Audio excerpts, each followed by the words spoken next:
Hello and welcome to our latest edition, our third series of the lockdown, and absolutely delighted to be joined by Tommy McConvey from Ardglass man living in New York. Tommy, how you keeping?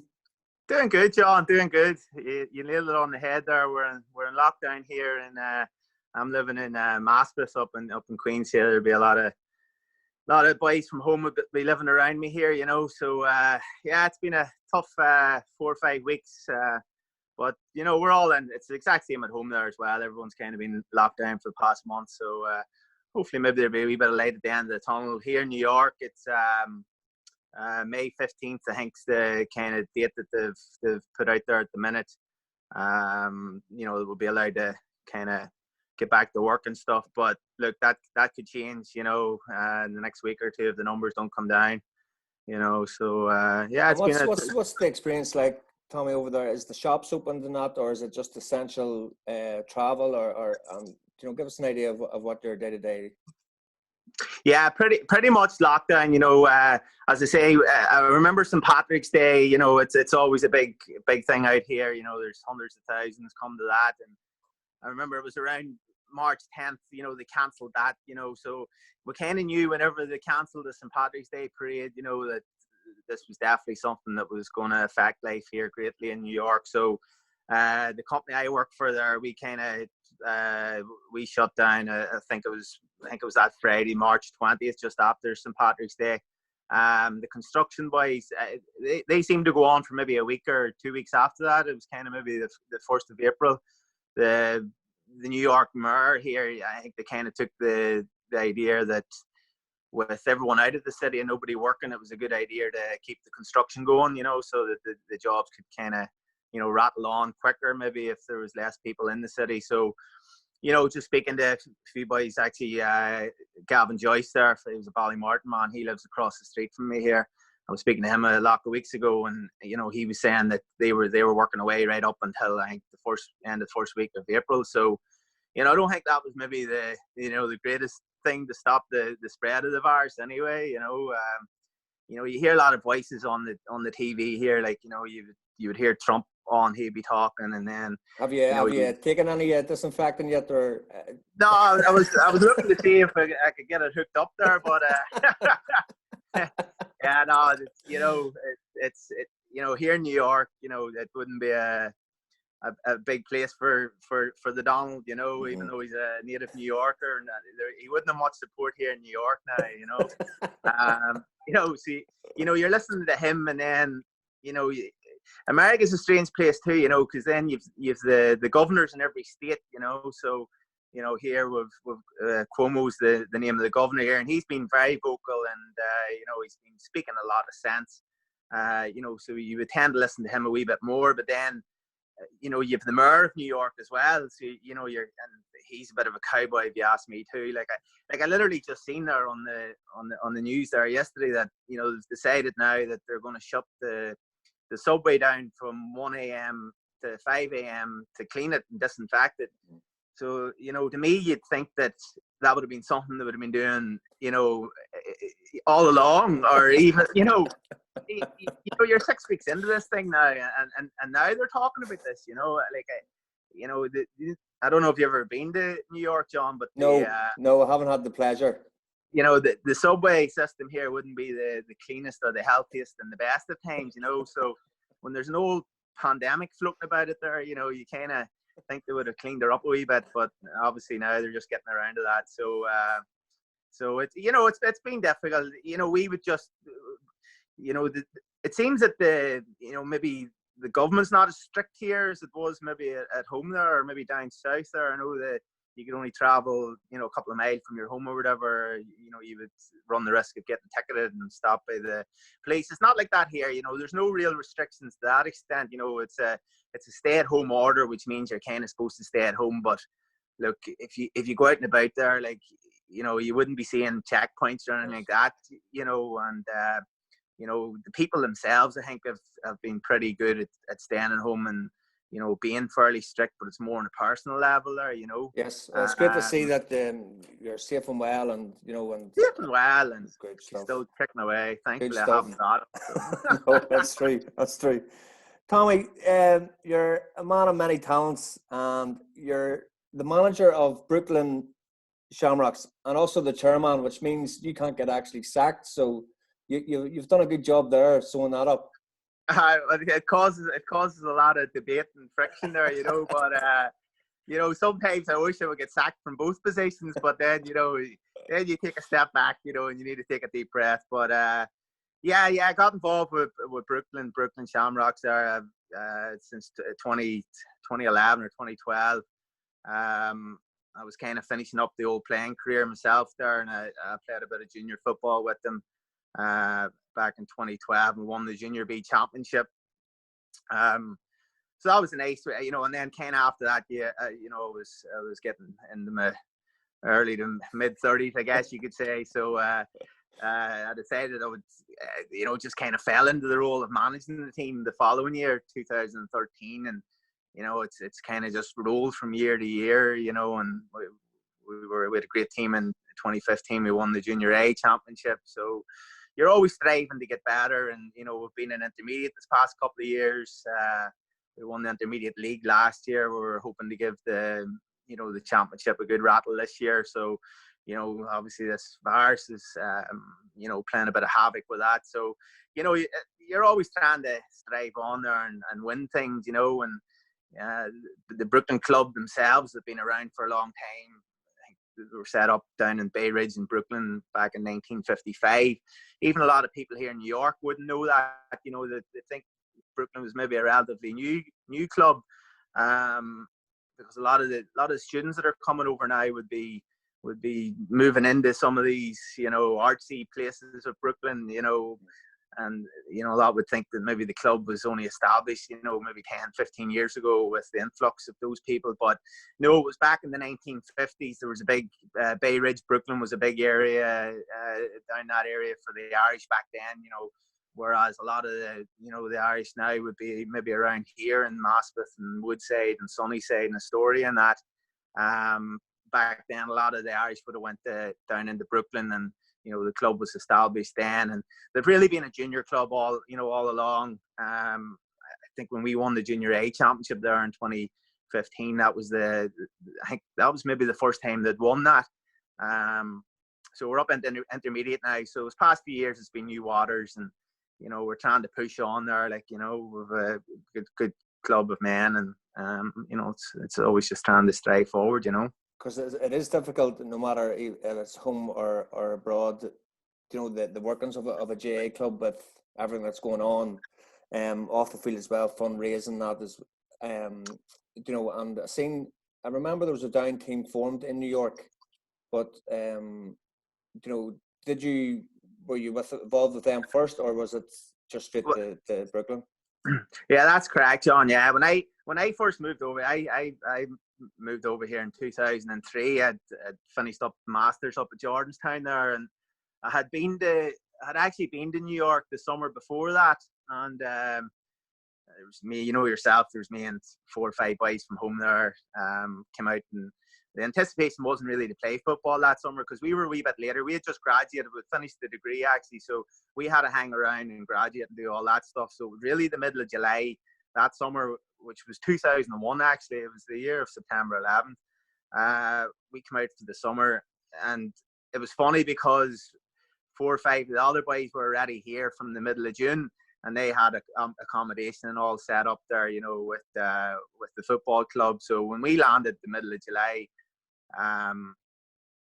we just kind of hooked in with them, and it turned out that club was actually Brooklyn Shamrocks, and a few friends of mine there from Bransford and Glasdrumon, big Cormac Murphy from Glasdrumon and Adrian Carville, they were playing away with Brooklyn, and that was kind of my first time hearing of Brooklyn Shamrocks, and they were very good to us then for those couple of weeks. We ended up moving on down to Wildwood, South New Jersey that summer.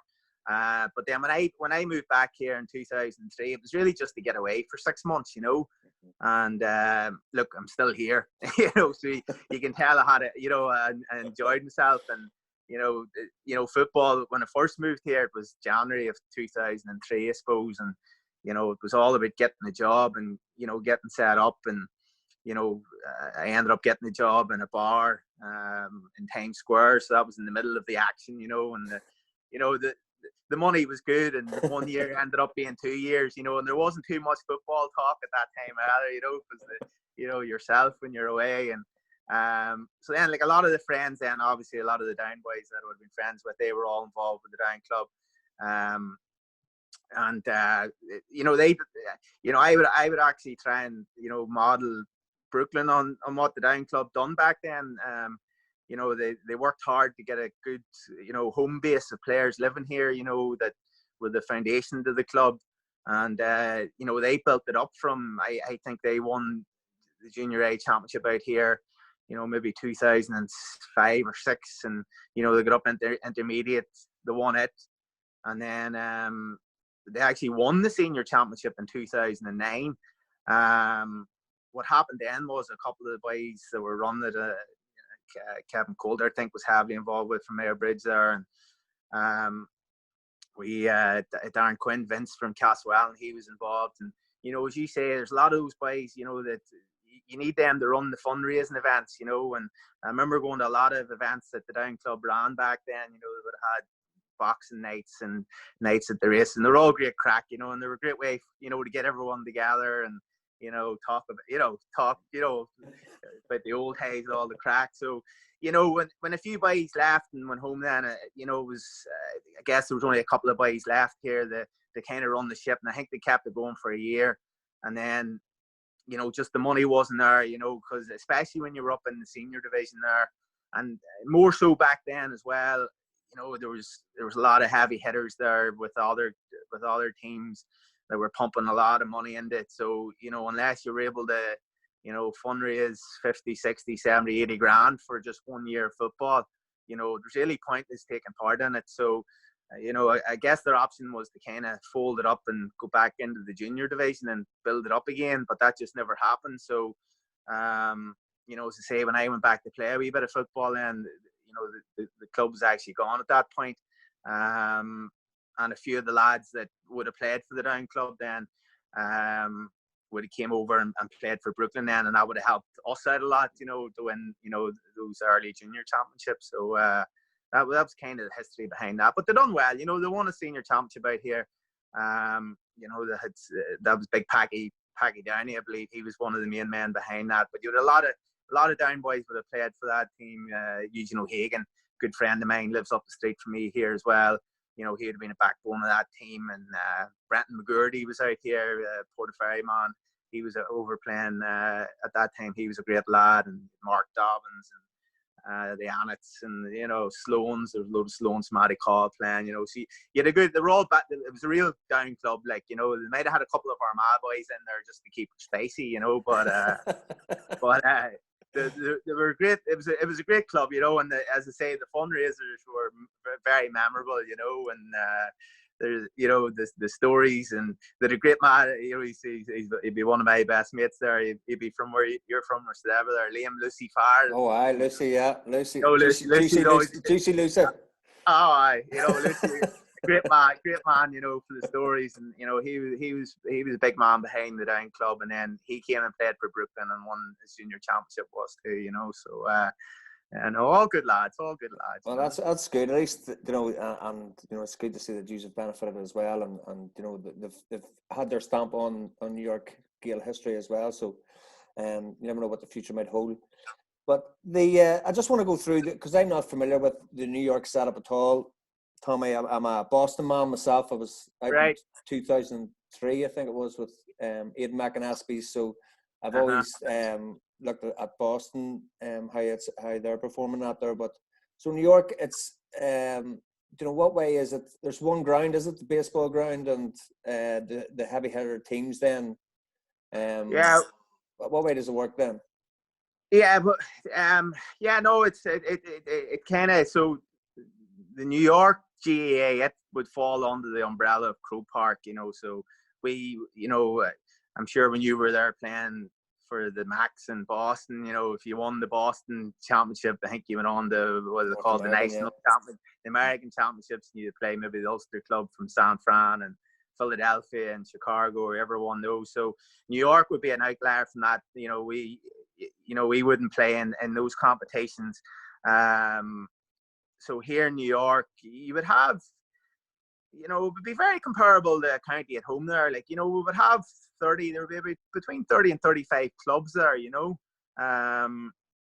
you would have, just talking, adult football, you would have, there's 4 divisions, they don't call it 1, 2, 3, 4. It's senior, intermediate, junior A and junior B.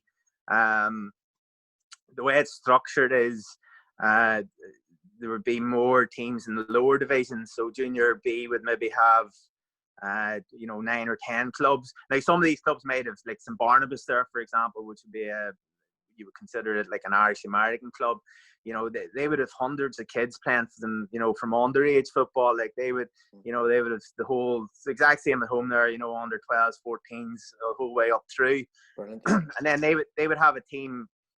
They would have a team in junior B, which would be maybe, they're 17, 16, 17-year-old American kids, so there would be maybe 9 or 10 of those type clubs in junior B. Then you'd have, 8 or 9 junior A.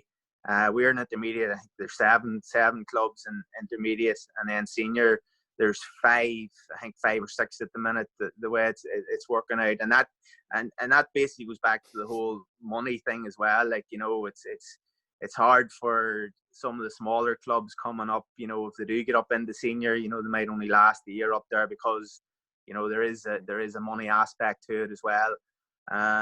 But the way it runs off is, there's usually a league. League starts. It would probably be in the middle of it right now. It would usually start around the early April. You wouldn't have your county boys, so the county team would have been training away there since the start of January. You would maybe have, I'm not sure what they would have started with, but I know when I was involved a couple of years ago, we would have started with a squad of 45 or 50, and then whittled it down. So, it would have been competitive enough. And so you wouldn't maybe have those players, playing in the league there. That New York game was actually supposed to be this Sunday. So the league would have been played off, over the month of April there. It wouldn't have been a full league. That maybe would, like in intermediate, if there was 8 teams, they would just put 4 teams in 2 different pots. So you'd play each other once, and then the top 4 would end the semi-final. So the league would be played off by the middle of June, and then you would get into the championship, and then you'd be playing each other once. It's not a direct knockout or anything. Right. It's kind of like a league format again. If there were 7 teams, you would have 6 games. The league, you're playing with all the boys that live here, and then you bring in your few boys from home, for the summer. Some clubs need to bring in more than others. So, if you play a team there in April, it could be a completely different team that you're playing. You're playing in July or August. So, you're always trying to, work with that as well. And usually then, you would have the semi-finals towards the end of August, start of September, and then if you get into a final, it would usually probably be the middle of September or maybe the second week of September, and then the fun would start because the county championships would be starting up at home, you see. So then, maybe those 2 or 3 players that you had out, would pack the bags and go home, and you'd be trying to work with the club chairman back at home there to, allow them to come back out for a week. So that's when the real fun starts. But you know what, if you get to the final and you have to deal with those sort of things, that's that's half the fun of it too, like. And what is it played over? Is there a game every week? I know in Boston we played every Sunday, which wasn't good for me because I used to miss working on Monday and then get the sack. But I got 6 jobs over and by the time it's finished. Yeah, well, there's a few. So the vast majority of the games are played up in Gaelic Park there. Gaelic Park's been there for a long time. I think they started playing up there in the 50s. So there's actually there's a big project on at the minute. They're tearing down the bar facilities and the changing room facilities that are there now, and they're building a whole new complex there. They're getting some funding from the GAA, and then there's a lot of good work going on here in terms of fundraising as well. So the majority of the games are played in Gaelic Park, which is up in the Bronx, handy enough for most clubs to get to. Probably a wee bit harder for us if the boys actually do live down in Brooklyn. It's harder to get up to. But then there's also a club up in Rockland there. They have great facilities up there. Actually, they've done tremendous work up there. So some game, you might have a game or two a year up there, which is on a grass pitch. They have the whole bar facilities, restaurant, the real, probably better than you would get at most clubs at home there. And then there's a minor board here as well. That there's a few pitches that they've built now over this past couple of years. Shannon Gales have a pitch out here in Queens that most of the senior clubs don't play on that. The majority of them are up in Gaelic Park, and your games could be any. It could be scheduled any. You don't, as you say, you don't want the games to be on a Sunday. And it used to be that it was only the senior teams that the senior matches would have been played on a Sunday, so that would have turned a lot of boys away from playing for the senior club. So we would have got a few boys from the senior clubs to end up playing with us because they didn't want to play Sundays. But then they changed it up there a couple of years ago, so we ended up playing as many Sundays as anyone, but it could be any night of the week. They try and do the junior football maybe Monday night, Tuesday night, Wednesday night, and then intermediate senior Thursday, Friday, Saturday, Sunday, basically. So, but it's the same. It's the same. Hurdles that you have to get over here as you do at home there. Scheduling's a big thing here, because if you have a club here and most of the boys are living here, just with the American society and the way it is, at the weekends you want to get away out to the beach or you want to get away, so. You're always struggling with that, that games are scheduled on a Saturday or a Sunday there, especially on bank holiday weekends, like Memorial Day and Labor Day out here. You don't want to have a game, but you do be scheduled for a game, yes. So it ends up being a bit of a, disaster. But that's the way, that's the way it works, yeah. And have you noticed big changes in the past 15, 20 years, Tommy, since you've been out? The amount of money being pumped into New York from grassroots right up? Yeah, so I would definitely say now. I don't know how long it would be now, maybe 5 or 6 years now that they had that J1 graduate visa. So that's been very beneficial because you're getting, you're getting that player that's just graduated and they're not coming out for the 3 month. J1 regular student visa, they're getting that graduate visa, which I think it's 18 months they can be here. So you're really getting, 2 football seasons out of them, if you know what I mean. And that would have helped the New York County team as well a lot there, with that higher, probably a little bit older type footballer coming over, the 22, 23-year-old. So I would say that the quality of the footballer coming in has probably improved, overall. Mm-hmm. And probably the number as well has probably got a little bit higher. There was always a lot of Irish living here, it's probably easier now because they can get that visa, so you see it more maybe on the New York County side there where, if they were to, win a game in the Connacht Championship, you'd expect 95% of that squad would be able to, travel back home for it, Yes, so yes. So I would say yes, the level, the quality is probably a wee bit higher, than it was. I'm sure some of the older boys that are here will fight me on that. So that's the boys living here now. In terms of the boys that are coming out for the summer, what happened here was up in maybe 4 or 5 years ago that it was getting a wee bit out of control. The amount of money that was getting thrown around, basically what happens here is, most of the clubs here are named after the county, yes.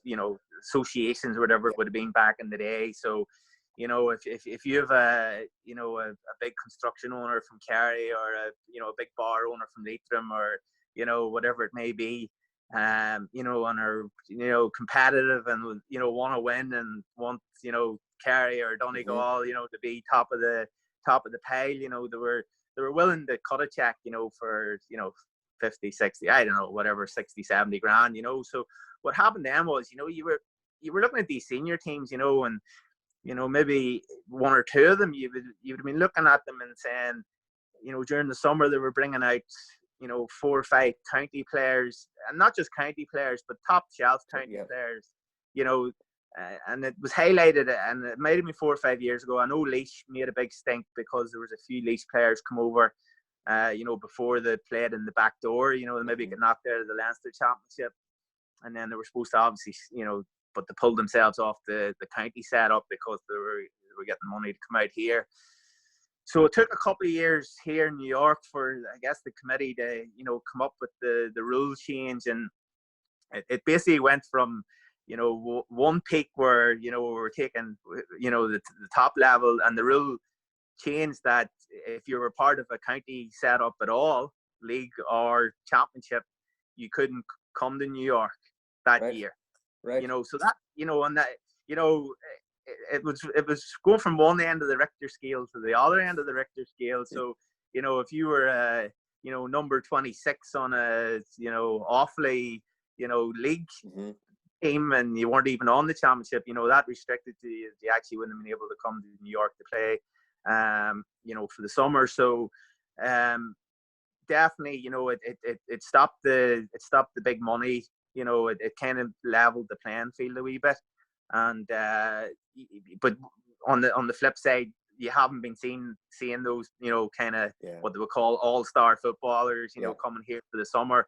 And all that's really doing is now they're going to Boston, they're going to San Francisco. I think Boston was, in particularly was very competitive over this past couple of years, and I think the money's pretty rife there as well, So, but in terms of New York, it kind of has it's been good because it's kind of flattened the playing field, and it's given a chance for these younger, maybe Irish American kids, to break into some of these senior squads, and that's really what they want to do, because there's tremendous work going on in the background there. I mean, it's the exact same as home there. They have the development squad set up here. They would have been playing before the New York team on Sunday if it hadn't been going ahead. And I think 4 or 5 of them players, that maybe started 3-4 years ago. 4 or 5 of those players were going to be part of the New York panel this year. So that there definitely is a few. There's definitely a few Irish American kids, that are definitely well able to play football, and it's. I think that'll only get stronger with the mechanisms that they have in place here in New York. That you really start to see a few players, coming through, and hopefully making a name for themselves, over the next few years. It's brilliant to see all the hard work, and hopefully it does pay off. As you say, American-born, representing New York, and then going on to, maybe making a name for themselves on the scene in Ireland or whatever, would be great. Yeah, like there's actually a player there, Shane Carthy, plays for Dublin. He was on the Dublin setup for a good few years there anyway. He's a New Yorker. Right. People don't understand that. He whenever he graduated here in New York, he moved back to Dublin when he was 18 or 19. I think his father was from Dublin, but he's a prodigy of the New York minor board, and you've Shane Hogan there, who's been involved with the New York team there this past few years. Back in 2012, we won the junior championship here in 2013. We brought out Owen Donnelly from Fermanagh. He was the captain of Fermanagh there. Owen was probably only 21, 22 at the time himself. But, Shane was only 18 or 19, maybe even younger, 17 or 18. And I was astounded, that he really gave big Owen Donnelly everything to think about, and this was a young American kid. Like, Owen said to me after the game, that's going to be a tremendous footballer. And Shane's he's probably the most established Irish American footballer at the minute on the New York panel. But it's great to see. Yeah, that's brilliant. Tommy, you said earlier there that you're actually involved in the New York setup, the county setup. Just give us a wee bit of outline about your involvement and how you found it. I'm currently not involved now. I was involved in so let me get my years right now. Every year they all kind of merge into one. So Yeah, 2015. Yeah, Brooklyn won the junior championship out here, and so it would have been 2016 then. Justin O'Halloran, he was a Cavan man. He took over the reins of the New York County setup. I guess he he spoke to the New York County board, because he wanted to put his management team in place. My name fell out of somewhere anyway, so he asked me to train the team then. So I trained them in 2016, 2017. So it was good. It was a big step up for myself, because obviously, I'd been involved with, the club back at home there, Ardglass. I would have, managed the under 14s and the under 16s before I would have came over here. Then, at university I was involved, and, the Red High, that was always great memories, so, I had learned a lot from coaches that had coached me, so I'd picked up a good bit along the way, and kind of brought that to the table whenever I started training, Brooklyn. And then, it was a big step up then, to get involved with the New York County team. And, we were under a lot of, the New York team had took some heavy defeats, in the previous few years, maybe against even weaker counties like Leitrim and that, so I guess I ended up taking it because no one else wanted it, who put themselves forward for that. But, it was a new challenge for me, and it was something that, I definitely embraced. So we actually played Roscommon that year in the first round of the Connacht Championship, and they had a new management team in place there as well, and they were flying it in Division 1. So we would have been training on a Sunday morning there and coming back into the dinner hall to get the lunch, and how much did Roscommon win by today? I think they scored. I think a few weeks before we played them in the first round of the Connacht Championship, they played Cork, I think, in maybe the Division 1 semi-final, and they scored 228 or something against Cork. So we were like, Jesus, in the back of our minds, obviously, you have to be confident, and you have to, and we actually did. We had a great squad of men, and some fantastic footballers, and we had them flying fit, and everyone bought into it, and but still in the back of your mind, you knew the challenge that was ahead, and it was a great day. It was a bit surreal because usually that first day in May, the weather, the sun splitting the stones here, and for some reason that Sunday it was a wet, miserable day, and the crowds, it's a great atmosphere at Gaelic Park too on that day, because the gates are open and no one's turned away, so it's standing room only, and the Roscommon team come out, and for the first 15 minutes we were very competitive, and we started to believe ourselves, and I think we went in at half time. I think we were down by a couple of points,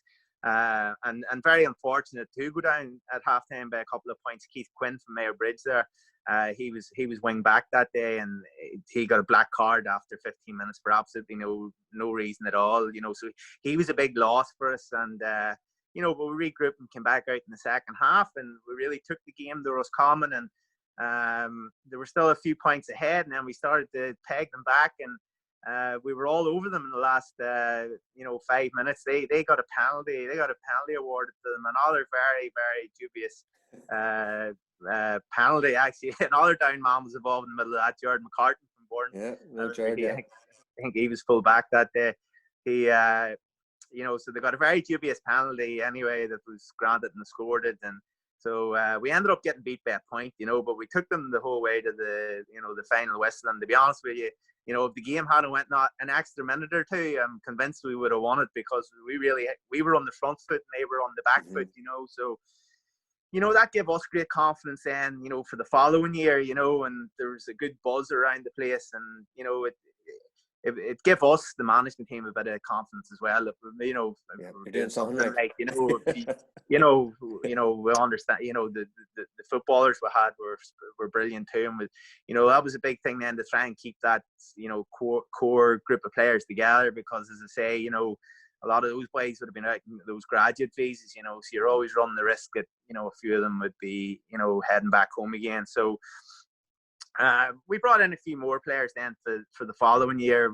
We played Sligo and that was a game that we were still underdogs, but the cat was out of the bag. The Sligo had their head screwed on. They seen what had happened. There was coming the year before that, so it was the anticipation was high here in New York because we had kept the majority of the players. We had lost a couple of players. Paddy McNeice from Tyrone was a big loss for us, and a few other lads through injury, weren't able to play. But we'd also brought in a couple of players then as well. You're always adding into it, and we played Donegal. The Donegal county team come out to play us in a couple of challenge games after their league campaign finished. So probably the mid-April, a couple of weeks before we were to play Sligo. And those games went very well. We were competitive with Donegal, and in the first game in particular, I think the Donegal boys had went, pretty heavy, maybe on the juice the night before, maybe 2 nights before. So I think they got their eyes opened a little bit, in that first game, and then we played them again then at 4 or 5 days later, and they were well up for it, and we were well up for it again, and still there was only 5 or 6 points between the teams, I think, at the end of the game. So that gave us confidence getting into that Sligo game, and it also probably woke Sligo up even more, that they needed to be on their game. So that was another great memory here in New York. Training that team against Sligo, it was a great game. It was back and forth. Sligo drew ahead of us by I think 3 or 4 points in the end, but it was real competitive, and that's what you wanted, and they were great memories. And then the following year, I stepped off the management team then. They took Leitrim then the following year to extra time, so the players are here, the quality's here, it's just getting everyone to buy into it. And as I say, they were due to play Galway now this weekend. It was a brand new management team in there as well. Jerry Fox from Longford, and his backroom team. I think they had the boys very fit and ready to go now. It would have been another big challenge for them. But there's a lot of work. There's as much work put in here as there would be at home, if you ask me. Yeah, and did you enjoy the Mayo experience? I think there was something like 3,000 Mayo supporters went out, wasn't it, last year? Yeah, there was a massive. Yeah, there's the Mayo ones, like they get a smell of anything. They're involved. So there was thousands. They actually had to make it a ticketed for our last year. The year before that against Leitrim, Leitrim's a small county, and I think they had calculated that 30% of the entire county had came to New York for that game. And the place. See, what happens is, as soon as the game ends, everyone crowds into the bar. There's a big bar there. And, I think the capacity on the door is supposed to be 250 people. Was the maximum capacity. There might have been 2,500 people in the bar, and I think the fire department were called, and it was kind of there was a little bit of a worry there that they needed to kind of get their house in order for the Mayo lads coming out. So they made it all ticket last year anyway, and I think it all went very well. Now, as I say, they're building a new facility there. Mm-hmm.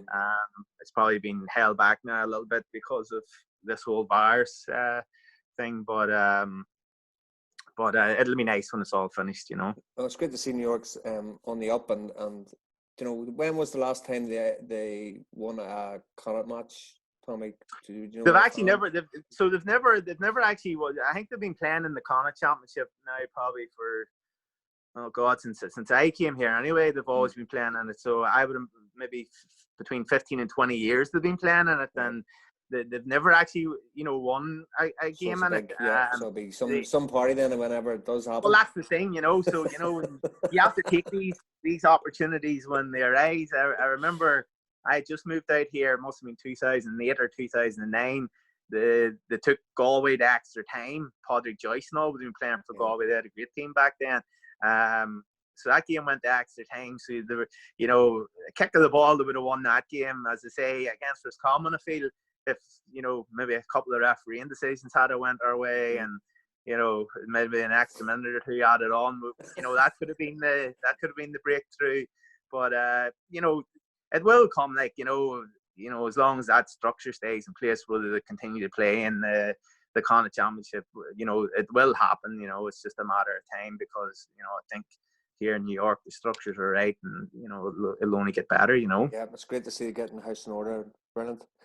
Tommy, just on the final note, obviously a Down football podcast, and great to see Down man like yourself doing well over in New York.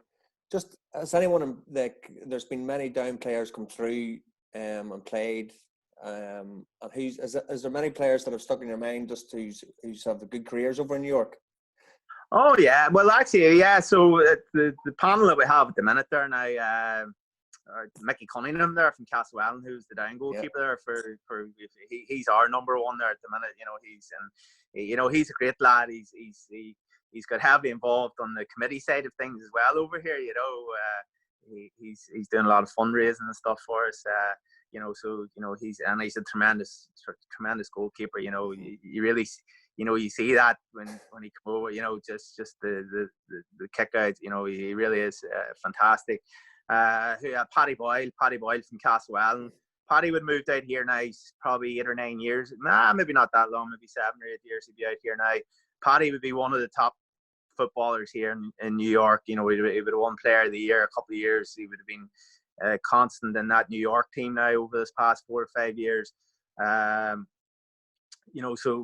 Mick and Paddy they're still playing away with Adam George there he'd be a break man. Yeah. He'd be playing for us at the minute as well. Then big Dar Dobbin there. Dobbsy is, as we say, big Dobbsy. He's heavily involved with the club. Not so much the playing side of things now at the minute, although we're trying to get him back.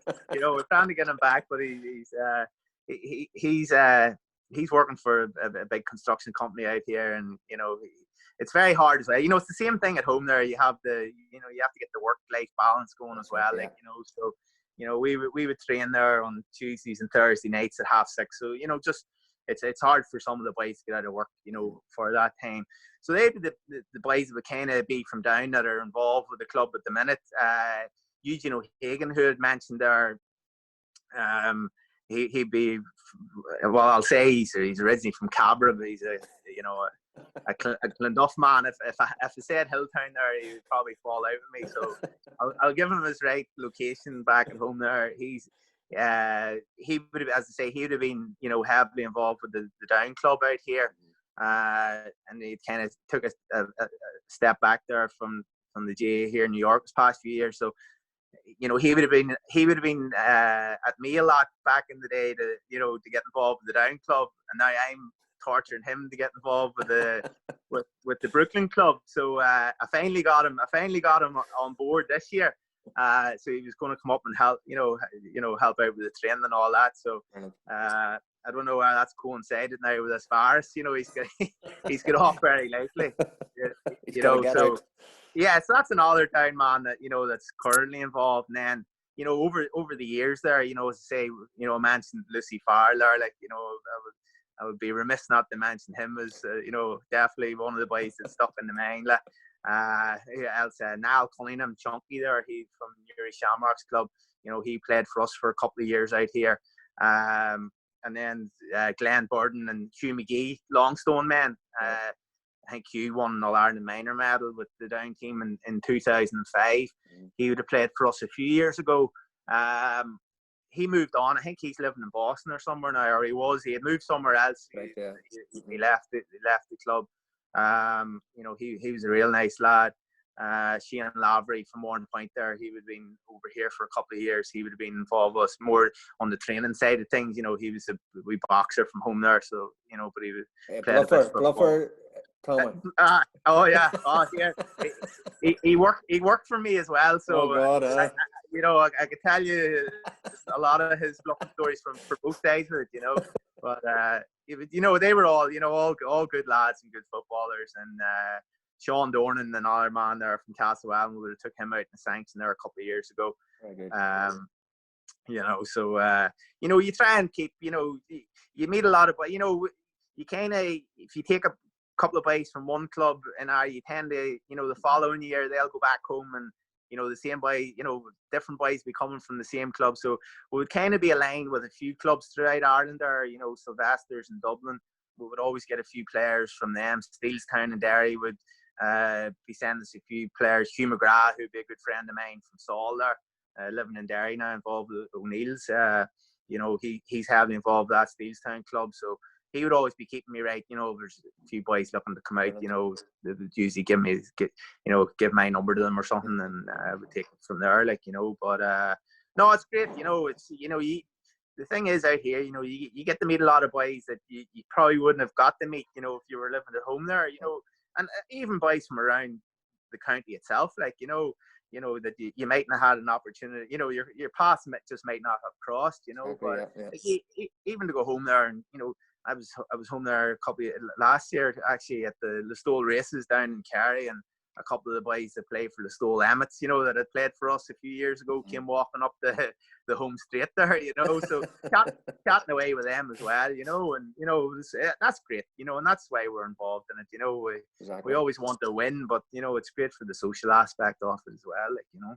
Tom, you've your hands full, and fair play to you, you know, for managing. I've been a manager myself. I know the headaches, but to be chairman as well, you know, fair play to you, because something's going to give one of these days, John. I tell you, something's going to give.